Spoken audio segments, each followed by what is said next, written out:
Hello friends, Mandar here. I'm back with another video. Today we are going to talk about the video that was published by travel.gov, which is with Charlie Oppenheim. I'm going to give you a summary of what it means to EB category of visa. I'm going to talk about what to expect in the next couple of months for EB category progression dates in Visa Bulletin based on the interview of Charlie. So if you are interested in this topic, watch this video until the end and let's get started. If you are here for the first time, welcome. My name is Mandar and I make immigration related videos for US and Canada. I'm not an immigration lawyer, so anything that I say on this video or on my channel is for information purpose only. And for your specific immigration needs, you should hire a competent immigration lawyer. Now, since last month, the travel.gov has been doing some videos with Charlie Oppenheim, who has been with the Department of State for a long time. And he is the one who publishes the numbers for the Visa Bulletin. He is in charge of getting all the numbers from different departments, consolidating them and making it available for us to consume for knowing whether the priority dates are current for a certain category of visa. So he had his second interview today as per the Visa Bulletin published this month. It is almost 40 to 50 minutes video, so what I thought was I'll go through that video and kind of summarize some points for you which will be useful for my audience on this channel, specifically around employment based visa category. So there are about 25 points that I have jotted down after going through that video, and I want to concise them for you. So here they are. Now the first question was very relevant. They said, for the fiscal year 2021, which started in October of 2020 and goes on until September of 2021, which is called fiscal year 2021, there were 262,000 visas available, including the spillover numbers from last year for EB category of visa. The question was whether all of these visas will be used. Now what Charlie said was over 95% of those visas available for this year quota were used. He also made a statement that it would be unrealistic not to believe that there would be tens of thousands of visa numbers unused in spite of the best effort put in by USCIS. What it means is there might be some visas left over. So that was the bottom line. The second question was about the unused visa numbers for otherwise visa categories. Those won't be necessarily falling into EB category. Those will still be used by those other categories. The third question was about the family-based preference categories. Why aren't the dates moving and will the dates move? And he was not very optimistic about the dates movement for family categories, and except for Philippines. So he clearly mentioned that. But he also mentioned that the worldwide and India fourth category family visas might see some moment in June. There were questions regarding RFEs for the adjustment of status, but Charlie clearly deferred it to USCIS and said he is not in charge of those things. Now there was another question, why does USCIS only allow dates of filing chart for only couple of months and then revert back to final action date chart? And Charlie says that based on the number of visas available and based on the demand, that is number of applications coming in, the USCIS has to make a determination that they have enough applicants for the number of visas available, and then they kind of go back to the final action date chart. So that's why they do only few months of filing date chart acceptable before going to final action date chart. Another question was interesting. Will Indians get the majority of the chunk of EB category visa? And Charlie kind of explained it in a longer way, in a sense that yes, there is a 7% cap for per country for any category of visa, but those categories are not filled for other nations. So the nations that don't have that much of a demand always have leftover visas, and when they become available, they come to the backlog countries, and in the backlog countries, India has a longest number of backlog. So that's why India is poised to get most number of EB category visas compared to any other nation. Now another question was my priority date is current, and why am I not being called for an interview? Why is the process taking so long?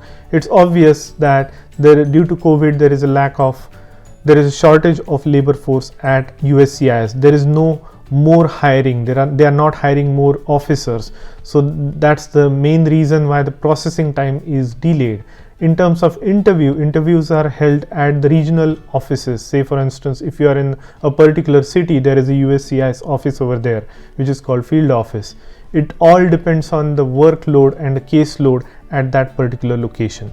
Another question was, do you expect the September 2021 final action dates to surpass the filing dates chart? And Charlie said that except for EB5 China and EB3 India, that is quite possible. So what he meant by that is the dates for final action dates for EB1, EB2 may surpass, EB1 is current, but EB2 may surpass the filing date chart date by the end of September, which is interesting. If that was to happen, then the EB2 India might even progress to say 2012, because the dates in filing date chart for EB2 India is somewhere around 2011. He did also mention that he's going to progress EB2, EB3 category dates aggressively for the next couple of months. So you will see at least 3 to 4 months of progression for EB2 and up to 6 months of progression for EB3 India in the next several months. And I also mentioned this in my previous video. He made an interesting point. If you see a change in the filing date chart date, say for instance EB3 India dates retrogressed by about a year, couple of months back. So for initially it was in 2015 and then they retrogressed to 2014. Final action date chart usually catches up with the filing date chart in the period of 12 months from the date from the month when the dates in the filing date chart changed. So that's kind of it. So if it has changed in the middle of the fiscal year, then it would take another 12 months for the final action date chart to catch up with that particular date in filing date chart. Hope that makes sense. There was a question, do you expect to see any retrogression in EB2 or EB3 India during the rest of the year? And the answer was no. Another question was, were there any visa spillover numbers from EB5 and EB4 which could be used for EB1 and EB2? The answer is yes. He said about 10,000 visas have been spilled over from EB5 and EB4 which went to EB1 and EB2. That's why EB1 is already current, so they are not needing any extra number of visas from these spillovers from EB4 and EB5, but EB2 certainly is going to be benefiting, and we are already seeing the benefits as the dates are progressing much faster since last couple of months for EB2. He did mention that 90% of the visas for family-based category are processed from outside post, which is at the consulate, whereas 90% of the employment-based category visas are processed within the United States. So that was kind of an interesting data point that he provided. Now there was a question about EB2 to EB3 downgrade applications that Indian people are going through to take advantage of the faster progression of EB3 dates. This is going to impact the EB3 priority dates in the near future. So Charlie did mention that although there will be a big progression for even June, month of June, you will see up to 5 to 6 months of progression for EB3. Come July and August, that might slow down. Now there was a question regarding I-485 documentarily eligible applicants. So what it means is, as long as all of your documentation is provided to USCIS on time and they have accepted it, such as all of your educational certificates, all of your background check information, and all the other credentials that are required, as long as they have been submitted and verified by USCIS, you are documentarily ready for the final interview. Now this does not take into account your medical exam, because that is considered separate than the documentarily evident. So once you have your all the documentarily documents verified, you are eligible for a final interview, and you can take your updated medical exam report along with you for the final interview. Now he reiterated that although there were 262,000 visas available for employment-based categories, this is 68% higher year over year. So last year we really saw a 68% increase in the number of visas available for EB category. Now given the sheer volume of applicants, it is understood that USCIS is going to be overwhelmed with these applicants, and it's going to take them a lot of effort. Although they are doing their best effort, Charlie did mention that you could expect to see some of those visa numbers unused for this year. And what happens to those unused visa numbers? They don't add up to the next year's EB category. They actually go back family based category, because that's where they came from. Now they did talk about where are the appointments made at the consulates. It's actually the National Visa Center, NVC, that gives out the appointments for the consulates. But then when they go to consulates still have to take those stack of appointments and then prioritize them and then send them out. If the volume is too high, expect to see delays in your appointments coming up at the consulates. There was a question, why is the visa bulletin not published on the same day every month?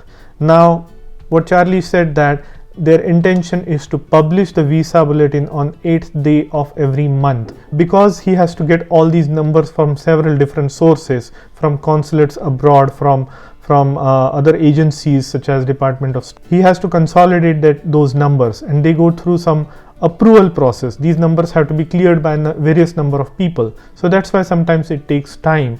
So you must have seen last month the visa bulletin came somewhere around 10th or 11th of the month, but this time again it took a little bit longer. It came on 20th of the month. Again, he reiterated that any unused spillover numbers that will be unused from this year will fall back to the FB category, which is the family based category, and not fall into the next year's numbers for employment based category.